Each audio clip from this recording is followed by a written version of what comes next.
اور جس شخص نے اپنے ماں باپ سے کہا کہ میں تم سے بیزار ہوں، کیا تم مجھے یہ بتاتے ہو کہ میں زمین سے نکالا جاؤں گا، حالانکہ بہت سی قومیں مجھ سے پہلے گزر چکی ہیں؟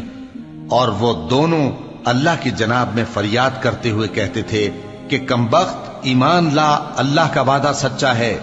تو کہنے لگا یہ تو پہلے لوگوں کی کہانیاں ہیں، یہی وہ لوگ ہیں جن کے بارے میں جنوں اور انسانوں کی دوسری امتوں میں سے جو ان سے پہلے گزر چکی عذاب کا وعدہ تحقیق ہو گیا۔ بے شک وہ نقصان اٹھانے والے تھے، اور لوگوں نے جیسے کام کیے ہوں گے ان کے مطابق سب کے درجے ہوں گے۔ غرض یہ ہے کہ اللہ ان کو ان کے اعمال کا پورا بدلہ دے اور ان کا نقصان نہ کیا جائے گا۔ اور جس دن کافر دوزخ کے سامنے کیے جائیں گے تو کہا جائے گا کہ تم اپنی دنیا کی زندگی میں لذتیں حاصل کر چکے اور ان سے لطف اندوز ہو چکے، سو آج تم کو ذلت کا عذاب دیا جاتا ہے۔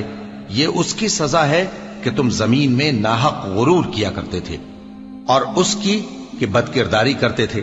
اور قوم عاد کے بھائی ہود کو یاد کرو کہ جب انہوں نے اپنی قوم کو سرزمین احقاف میں خبردار کیا، اور ان کے آگے اور پیچھے سے خبردار کرنے والے گزر چکے تھے کہ اللہ کے سوا کسی کی عبادت نہ کرو، مجھے تمہارے بارے میں بڑے دن کے عذاب کا ڈر لگتا ہے۔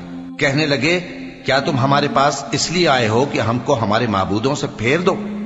اگر سچے ہو تو جس چیز سے ہمیں ڈراتے ہو اسے ہم پر لے آؤ۔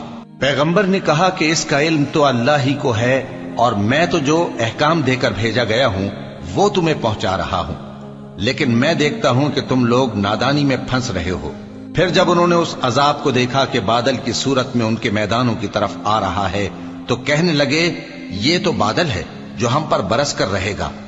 نہیں، بلکہ یہ وہ چیز ہے جس کے لیے تم جلدی کرتے تھے، یعنی آندھی، جس میں درد دینے والا عذاب بھرا ہوا ہے، جو ہر چیز کو اپنے پروردگار کے حکم سے تباہ کیے دیتی تھی۔ آخر وہ ایسے ہو گئے کہ ان کے گھروں کے سوا وہاں کچھ نظر نہیں آتا تھا۔ گناہگار لوگوں کو ہم اسی طرح سزا دیا کرتے ہیں۔